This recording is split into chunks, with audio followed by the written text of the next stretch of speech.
Hello and welcome to our Padhaku channel. जैसा कि आप लोग को पता है हम PYQ सीरीज़ कर रहे हैं। शुरू करते हैं आज अपने पहले क्वेश्चन के साथ। क्वेश्चन नंबर 1 है कि a mobile phone is available for rupees इतना कैश पेमेंट और for rupees 7,450 cash down payment, ठीक है, and 3 equal yearly instalment if the shopkeeper charges interest at the rate of 20% per annum compound interest compounded annually, ठीक है। तो कहने का मतलब ये है कोई हमारे पास मोबाइल फ़ोन है, उसका दाम इतना है, ठीक है, उस पर हम 7,450 का डाउन पेमेंट देते हैं। डाउन पेमेंट देने के बाद कितना बचेगा हमारे पास 0.5 और ये आपका हो जाएगा 4.8, ये कितना हो जाएगा 8 - 4, ये इतना बच जाएगा, ठीक है। अब हमसे बोला है कि 3 इक्वल इंस्टॉलमेंट में रेट कितना दे रखा है 20, यानी 20 का मतलब 1/5, यानी 3 इक्वल इंस्टॉलमेंट। यानी पहला क्या होगा, फर्स्ट इंस्टॉलमेंट 5 से 6 होगा, दूसरा क्या होगा 25 से 36 होगा, तीसरा क्या होगा आपका 125 से 216। लेकिन हमारा तीनों साल का इंस्टॉलमेंट सेम है, तो इंस्टॉलमेंट सेम करने के लिए यहाँ क्या करेंगे 216 216 216 बनाएंगे, तो यहाँ 6 से मल्टीप्लाई करेंगे, यहाँ 36 से मल्टीप्लाई करेंगे, ठीक है। तो वही काम इधर भी करेंगे, इधर 36 से मल्टीप्लाई कर देंगे, इधर 6 से। अब देखो अगर पूरा करना चाहो तो पूरा कर लो, वरना मैं एक तरीका बताता हूँ। देखो 36 है यानी इसमें 9 का मल्टीपल आएगा, ठीक है, इस यहाँ भी 36 है यानी 9 का मल्टीपल आएगा, यहाँ भी 9 का मल्टीपल आएगा, ठीक है। अब आंसर जो होगा ना, हमसे क्या पूछा हुआ है, इंस्टॉलमेंट की वैल्यू पूछी हुई है, यानी हमसे इसकी वैल्यू पूछी हुई है। आंसर जो हमारा 9 का मल्टीपल आना चाहिए। तो पहले हम देखेंगे 9 का मल्टीपल। देखो ये हो रहा है 6 1 7 2 9 4 13 नहीं हो रहा है, 5 1 6 नहीं हो रहा है, 6 4 10 1 11 नहीं हो रहा है, तो 5 1 6 7 7 2 9 ये हो रहा है, ठीक है। ऐसे तो हमारा डायरेक्ट आ गया। चलो अब जो है हमारा इसको सॉल्व करते हैं। तो ये जो मैं बताता हूँ कि क्वेश्चन जल्दी कैसे सॉल्व करने हैं, इस पर ज़्यादा ध्यान देना है, ठीक है ना। देखो अब यहाँ से हम करेंगे तो यहाँ से कितना आ जाएगा 36 बच्चे 140, ये आपका 140 आ जाएगा, ये कितना आ जाएगा 150 आ जाएगा, ठीक है, ये 125, ठीक है। तो ये कितना हो जाएगा 5 4 9 2 और ये 4, यानी ये आ गया 425, ठीक है, सही आ रहा है ना। 36 बच्चे सॉरी ये 180 होगा, ये आपका 180 हो जाएगा, ये 180 हुआ तो ये कितना आएगा 5 15 और 4 455 आ गया, ठीक है ना। तो 455 की हम वैल्यू हमारी इतनी आ रखी है 3 4 8 5 0, ये 455 का वैल्यू है। कितने टाइम्स होगा अभी देखते हैं, इनटू हमें वैल्यू किसकी चाहिए, हमें चाहिए इंस्टॉलमेंट की वैल्यू। तो इंस्टॉलमेंट कितना है 216। तो जब आप इसे मल्टीप्लाई करेंगे तो लास्ट में आपका आंसर आएगा ये क्या नाम है 15120, ये आपका चला जाएगा 70 टाइम, 7 टाइम यानी 70 टाइम। तो इसको मल्टीप्लाई करोगे तो ये आएगा 15120। समझ गए ना कि शॉर्ट तरीके से कैसे करना है और फिर प्रॉपर कन्वेंशनल मेथड से कैसे करना है, ठीक है। ये हमारा सोल्यूशन है। नेक्स्ट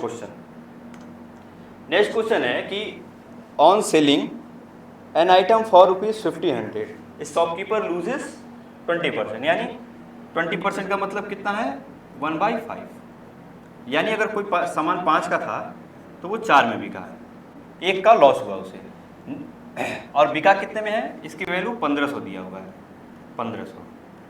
तो ऐसे भी कर लो डायरेक्ट, 1500 का 20% कितना होगा 20% निकाल लो, ठीक है, 300 होगा तो हमारा CP 300 आ जाएगा। तो CP कितना आ जाएगा 1500, तो SP आया था, 300 का लॉस हुआ था, तो यहाँ से CP कितना आ गया 1800। नेक्स्ट क्वेश्चन का पार्ट क्या है कि what amount should he sell to gain it 10%, मतलब 10% का प्रॉफिट पाने के लिए उसे कितने में बेचना पड़ेगा। 10% गेन का मतलब इसका 10% कितना होगा, इसका अगर आप 10% का मतलब कितना होगा, देखिए ये आपका आ गया 15 दूनी 30, एक मिनट क्वेश्चन कितना दिया हुआ, 1500 दिया हुआ है, ठीक है, 20% लूज कर देता है, यानी 80%। अरे यार क्या हो रहा है यार, एक मिनट देखो, ठीक है, इसकी वैल्यू 1500 दी हुई है, कितने टाइम चाहिए, 4 3 12 3 7 और 5 375, यानी 375 टाइम। तो इसको करोगे 375 टाइम तो कितना आएगा, ये आएगा 1875, ठीक है ना। सीपी हमारा 1875 आ गया। अब बोला है कि इस पर 10% का हमें गेन चाहिए, 10% मतलब 1/10 का, ठीक है, 1/10 इसका कितना आ रहा है 187.75, तो इसमें ऐड कर दो 187.5, तो ये कितना आ जाएगा 5 2 8 15 15 1 16 6 1 8 9 10 0 2, तो हमारा जो एसपी आएगा ना 10% प्रॉफिट पाने के लिए एसपी आएगा 2062.5। कौन सा ऑप्शन है, ऑप्शन डी यहां से करेक्ट है, ठीक है, ध्यान रखेंगे।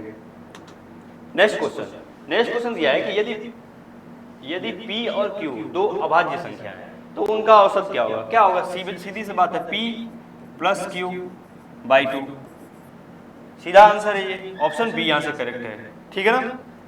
नेक्स्ट क्वेश्चन दिया है कि a sphere is 10 centimetre in diameter, अगर डायमीटर 10 सेंटीमीटर है तो रेडियस कितना होगा 5 सेंटीमीटर, ठीक है। बोला कि find the volume of sphere in cubic meter cube, हमें रेडियस दिया है सेंटीमीटर में, मीटर में बदलना है, तो क्या होता है सेंटीमीटर को मीटर में बदलने के लिए 100 से डिवाइड कर देते हैं, ठीक है ना। फॉर्मूला क्या होता है स्फीयर का, स्फीयर है ना 4/3 पाई को पाई ही रहने दो क्योंकि आंसर में सीधा पाई दिया हुआ, पाई r³ का मतलब क्या हुआ 5/100 इंटू 5/100 इंटू 5/100, ठीक है। अब इसे सॉल्व कर लो, कैसे करोगे, देखो इजी तरीका क्या है मैं बताता हूं, ये कितने टाइम चला जाएगा 25, ये कितने 5 टाइम, ये कितना 5, तो ऊपर क्या आ रहा है 5, ये कितना जगह 20, हमें यहाँ 6 दिया हुआ है, 8 दिया हुआ है, तो इसके हिसाब से करेंगे। तो अब नीचे क्या आ रहा है हमारा π/3 इंटू 1/20 इंटू 1/100, इसे हम कैसे लिख सकते हैं, इसे ऐसे लिख सकते हो कि नहीं, π/6 इंटू 10⁻³ मीटर क्यूब, क्यों लिख सकते हो, ये 10 इंटू 2 है, 2 को हम इसमें ले आए तो 6 हो गया, यहाँ 1000 हो गया, 1000 को जब ऊपर ले जाओगे तो 10⁻³ हो जाएगा। यहाँ से हमारा कौन सा ऑप्शन बनना है π/6 10⁻³, ऑप्शन सी बनना है यहाँ से करेक्ट, ठीक है। नेक्स्ट क्वेश्चन दिया हुआ है कि अ dealer fix the price of an article 24% above the CP of the production, by selling it he allows a 15% discount on the fixed price and makes a profit of इतना। देखो markup price और discount price का successive ही तो होता है profit, कितना होगा 24 - 15 into -24 into 15/100, ठीक है। ये आपका कितना आ जाएगा 5 से इसे काटो, ये होगा 20, ये आपका हो जाएगा 3, 2 से इसे काटो 12, तो 12 3 36, 3.6, यह आपका आ जाएगा 18.6, है ना, 12 3 36 ठीक है 18.6 आ जाएगा, यानी हो जाएगा 24 माइनस 18.6, इसकी वैल्यू दी हुई है 27। हमसे पूछा क्या है, हमसे पूछा फाइंड द कॉस्ट प्रोडक्शन, तो इतने परसेंट की वैल्यू हमें दी हुई है, तो कितना होगा ये आप कर लो 8 6, ये हो जाएगा 5, ये 0.4 और ये बचेगा 23 8 5 0, ठीक है। इसकी वैल्यू 27 दी हुई है, यानी एक की वैल्यू 50, 1% की वैल्यू 5, तो 100% की वैल्यू कितनी आएगी 500 रुपीज, ठीक है। ऑप्शन सी आंसर करेक्ट है। देखो ये बेस्ट मेथड है करने का, जो भी मैं बता रहा हूँ मैं कोशिश करता हूँ कि वो चीज़ बताऊँ जो जल्दी कर सको एग्जाम में। बाकी जिसको नहीं आ रहा है आगे हम पढ़ेंगे इसके बारे में, वो परेशान नहीं होंगे, बस देखते जाएं मैं कैसे कर रहा हूँ, क्या कर रहा हूँ, ठीक है। जिसको नहीं आ रहा है हम आगे करेंगे, सब कुछ करेंगे, A to Z करेंगे, परेशान होने की जरूरत नहीं है उसमें। नेक्स्ट क्वेश्चन है कि find the volume of hemisphere whose diameter measures is 14 centimeter. Diameter 14 है तो रेडियस कितना आ जाएगा 7। देखो इसमें भी ट्रिक से कर सकते हो, वो भी बता देता हूँ, फिर मैं एक्सप्लेन करूंगा कैसे। देखो इसमें भी आता है ना 22, इसका फॉर्मूला क्या होता है 2/3 पाई r क्यूब जो भी होता है अभी बताते हैं। देखो पाई हमें नहीं बोलता है तो हम 22/7 लेते हैं। 22 में क्या होता है 11। अब चेक करेंगे, देखो 11 किसका किसका मल्टीपल आ रहा है, 11 किस में आ रहा है। देखो 213 ये नहीं आ रहा है, ये हो रहा है 5 2 7 6 1 7, हाँ ये हो रहा है 5 2 7 6 1 7, ये भी हो रहा है। तो 2 1 3 6 5 11 ये नहीं हो रहा है। देखो एक तो हो गया कैंसिल। अब देखो नेक्स्ट 11 हो गया, अब उसके बाद 7 का भी मल्टीपल चेक कर लो, इसमें 7 का भी मल्टीपल चेक कर लो। तो इसे चेक करो पहले C, क्योंकि हमें C दिख रहा है सीधा सीधा। क्या होगा 7 3 21 8 7 56, 308 टाइम्स आएगा, यानी ऑप्शन C सही होगा। लेकिन अब मैं बताता हूँ कैसे पूरा करना है, ठीक है। देखो 2/3 पाई हमारा 22/7 है। जब नहीं दिया हो ना तो ये ले लिया करो, जब तक वहां मेंशन ना करे कि पाई की वैल्यू 3.14 लेना है तब तक पाई की वैल्यू ये मत रखा करो। जब मेंशन करे तब वो करो 7 × 7 × 7, ठीक है। इसी को सॉल्व करना है। 7 7 खत्म हो गया, 22 दूनी 44, 44 गुणे 49, यही आएगा ऑप्शन C बाई 3, ठीक है ना। देखो मैं दोनों तरीके से बताया, अगर हमें दो टर्म मिलते हैं वहाँ, जैसे 11 मिला, 11 से हमें दो ऑप्शन मिल गए, फिर 7 भी तो है इसमें, हम फिर 7 से चेक कर लेंगे। 7 से चेक करने पर देखो आंसर आ गया। ये क्या है ना, देखो ये क्वेश्चन करने में समय बचाता है, वरना उतना बड़ा मल्टीप्लाई है करोगे समय जाएगा तो फिर अगले क्वेश्चन के लिए टाइम नहीं मिलेगा।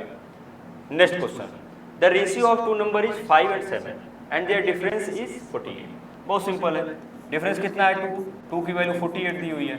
हमसे पूछा था स्मॉलेस्ट नंबर 5 का वैल्यू पूछा हुआ है, तो 48/2 × 5 कितना हो गया 24 24 25 120, 120 ऑप्शन डी करेक्ट है,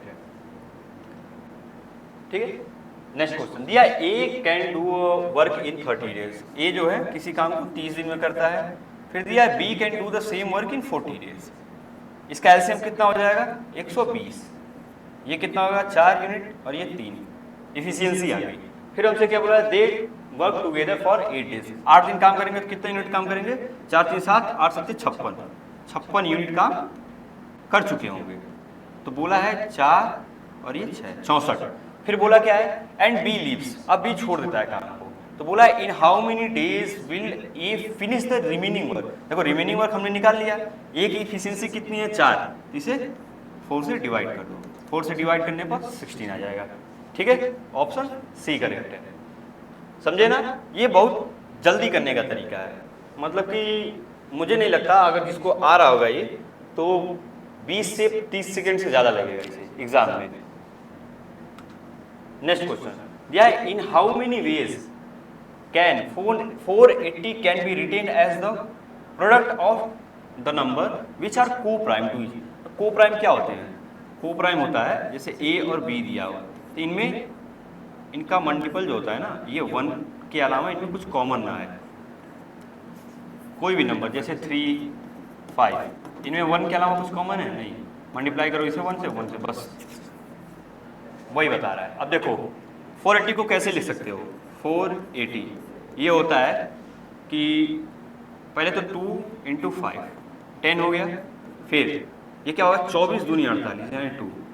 24 को कैसे लिख सकते हो 12 दूनी 24, 12 को कैसे लिख सकते हो 2 × 6, 6 को कैसे लिख सकते हो 6 को कैसे लिख सकते हो 2 × 3, ठीक है। तो ये हमारा इसका प्राइम फैक्टराइजेशन बनना है, यानी क्या हो रहा है 1 2 3 4 5 2 के पावर 5 × 3 × 5, ये इसका फैक्टर बनना है 480 का। अब हमसे पूछा है कि इसको कितने तरीके से को प्राइम को प्राइम की तरह लिख सकते हो, मतलब यहाँ लिखा हुआ ना written as the product of two numbers which are co prime to each other, तो इसका होता है 2k के पावर -1। अब यहाँ k क्या होता है, k होता है हमारे यहाँ जितना प्राइम फैक्टर आए होंगे, कितने आए हैं 1 2 3 आए हैं, यानी 2 के पावर 3 -1, 2 स्क्वायर हो गया, 2 स्क्वायर की वैल्यू 4। इसे 4 तरीके से लिख सकते हैं, जो कि ऑप्शन डी यहाँ से करेक्ट है। ठीक है, नेक्स्ट क्वेश्चन दिया है कि in an election between two candidates 80% of the voter cast their votes. देखो इलेक्शन है, मान लेते हैं टोटल जो क्या नाम है वोट्स हैं वो 100% है, 100%, तो 80% वोट डालते हैं, 80% एक्स का 80% वोट डालते हैं। ठीक, नेक्स्ट दिया कि out of which 5% of the voters were declared invalid. अब जो 5% इनवैलिड हो गया तो 95% ही तो वैलिड बचा, 95% वैलिड बचा। ठीक है, बोला है कि एक candidate got 5700 votes which were 75% of the total valid vote. देखो ये आया हमारे पास, ये जो है ना ये आया हमारे पास वैलिड वोट। अब इसका बोला है 75% पाता है जो कैंडिडेट ए है, 75% यानी 3/4 पाता है। इसकी वैल्यू कितनी है 5700। तो हमसे पूछा क्या है, find the total number of voters enrolled in that election. देखो अब इसे सिंप्लीफाई कर लो, ये क्या होगा 1900 हो जाएगा। ठीक है, ये 19 से हो जाएगा तो ये 100 होगा 5। ठीक है ना, ये 4 से आप कर लो तो ये 20, 20 25 100 100 काट लो, यानी x यहाँ से कितना आ जा रहा है हमारा, x यहाँ से आ जा रहा है 10,000। ठीक है, तो जो हमारा आंसर आएगा वो है आंसर बी।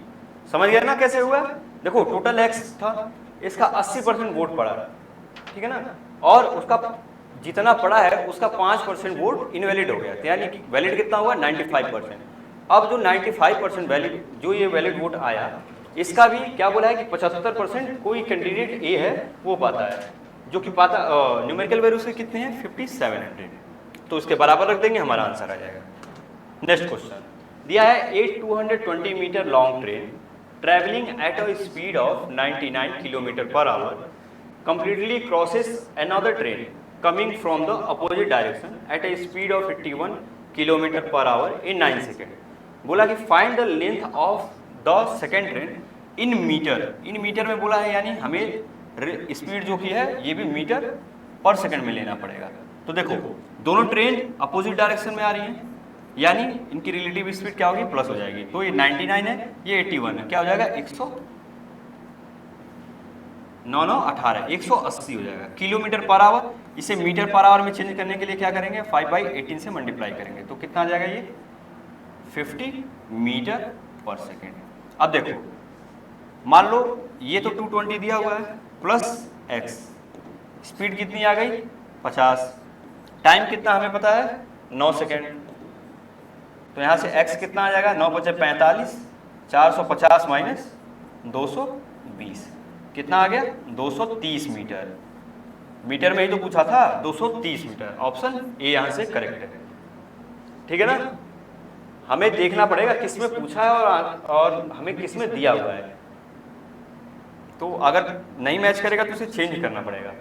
नेक्स्ट क्वेश्चन है दिया हुआ है कि Rajneesh decided to invest in gold every month, he buys gold worth ₹65,000, he gets a rebate of 8%। Rebate मतलब छूट, ठीक है, हिंदी में लिखा हुआ देखो, जिसमें उसे 8% की छूट मिली।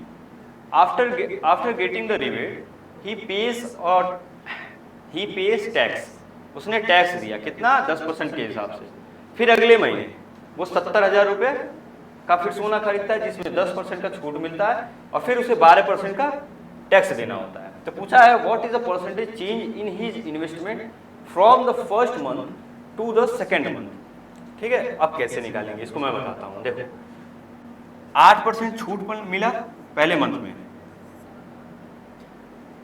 फिर 10% का टैक्स। 10% टैक्स का मतलब क्या हुआ, टैक्स दोगे तो प्राइस तो अप जाएगा ना, और छूट दोगे तो प्राइस कम आएगा, तो प्राइस कम लेने के लिए माइनस हो गया और ऊपर जाने के लिए प्लस हो गया। तो उसका सक्सेसिव ले लेंगे, -8 इंटू 10 500।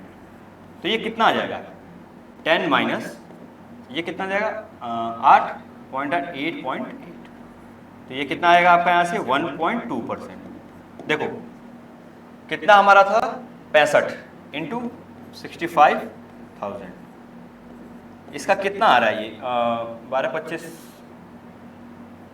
देखो 12-25 60, 0 6 12 6 72 3 75, ये आ रहा है 750। यानी हमारा कितना हो जाएगा अमाउंट टैक्स ये करने के बाद टोटल ये हो जाएगा आपका 65750, ठीक है ना। ये पहली कंडीशन है, ये जो दिया हुआ है ये हमारा पहला कंडीशन था। अब देखो नेक्स्ट वन से कर लेते हैं, दूसरा कंडीशन क्या दिया हुआ है। दूसरा कंडीशन बोला है कि ही पेज टैक्स 10%, ये तो हो गया पहला। नेक्स्ट दिया है कि वो 70,000 रुपया इन्वेस्ट करता है जिसमें उसे 10% का छूट मिलता है और 12% का इंटरेस्ट मिलता है। 10% छूट मतलब -10, 12% टैक्स रेट का मतलब +12। इसका भी सक्सेसिव ले लेंगे, कितना होगा 12 × 10/100।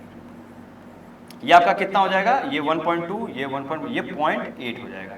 0.8% इंटू 0.8% आ गया। अब इसका कितना दिया हुआ है 70,000 ये खर्च करता है, 70,000। इसको काट लो आराम से, 0 8 7 56 560, तो कितना हो जाएगा ये हो जाएगा आपका 70,560, ठीक है ना। अब देखो हमसे पूछा गया हुआ है कि what is the percentage change in his investment from the first month to the second month.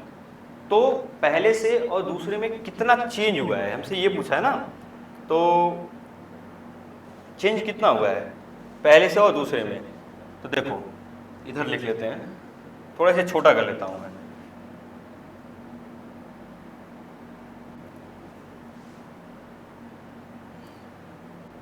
देखो अब चेंज कितने का हुआ है, दूसरे मंथ में इतना हुआ है, पहले में इतना हुआ है, ठीक है इन्वेस्टमेंट। तो चेंज कितना हुआ माइनस कर दो, माइनस करोगे तो कितना आएगा 0।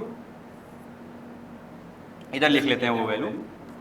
ये सेकेंड ईयर का है, सेकेंड मंथ का है, ये है फर्स्ट मंथ का।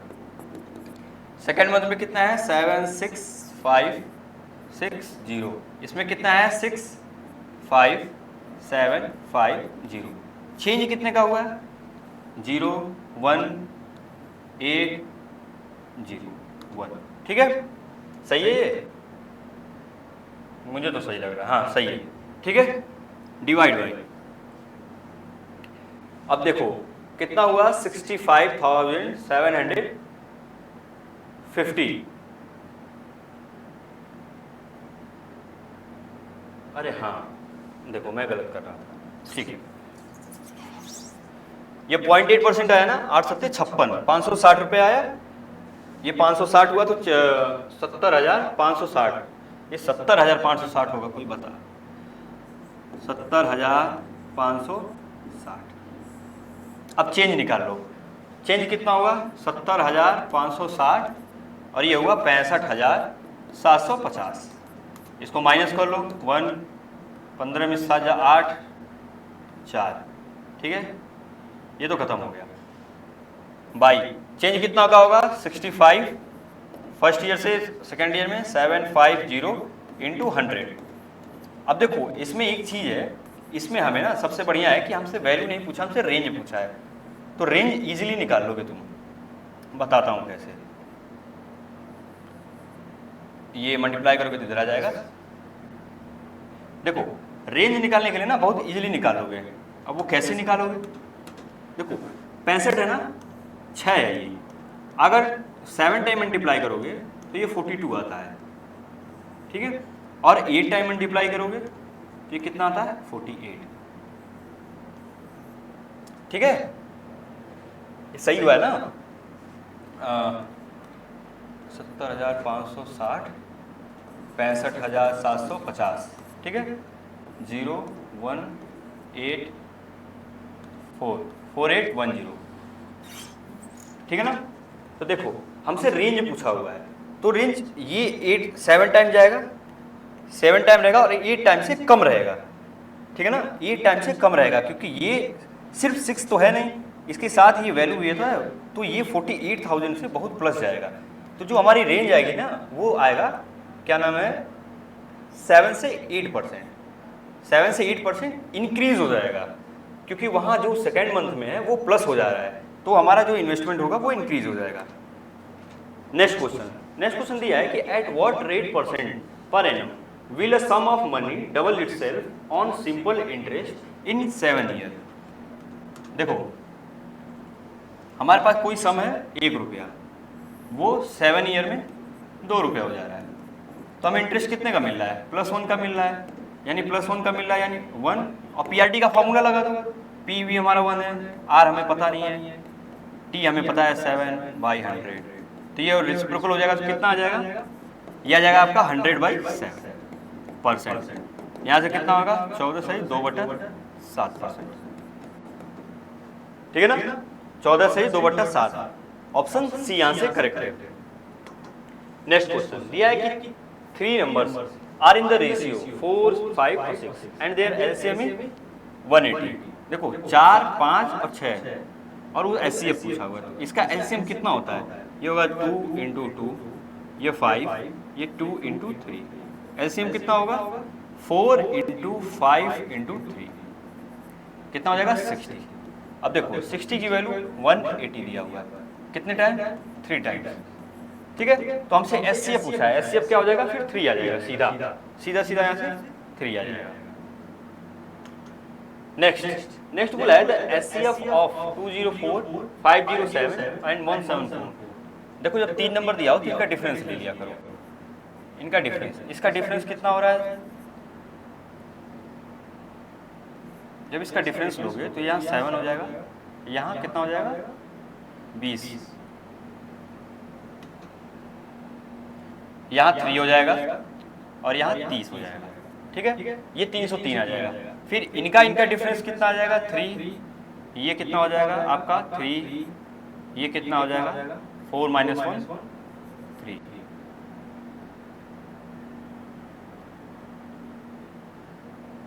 ठीक है। अब देखो इनका भी डिफरेंस ले लो, कितना हो जाएगा, ये 0 और ये 3, 30, 303 होगा, 560, 204, 303, ये तो सही है, ठीक है, 507, 174, 3, यहाँ आएगा आपका 2, ये क्या आएगा, ये आएगा 2, नहीं,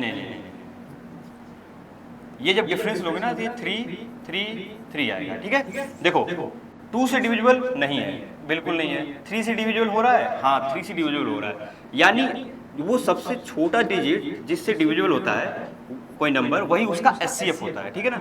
ये भी 3 से डिविजिबल है, इनका डिफरेंस 3 से डिविजिबल है, तो ये भी 3 से होगा, ये भी 3 से होगा, ये भी 3 से होगा, यानी सबसे छोटा नंबर क्या आ रहा है 3।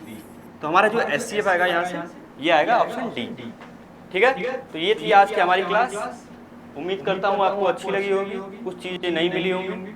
मिलते हैं अब अगले क्लास में, लाइक करिए, सब्सक्राइब करिए, और कोई डाउट हो तो कमेंट जरूर करिए। Thank you.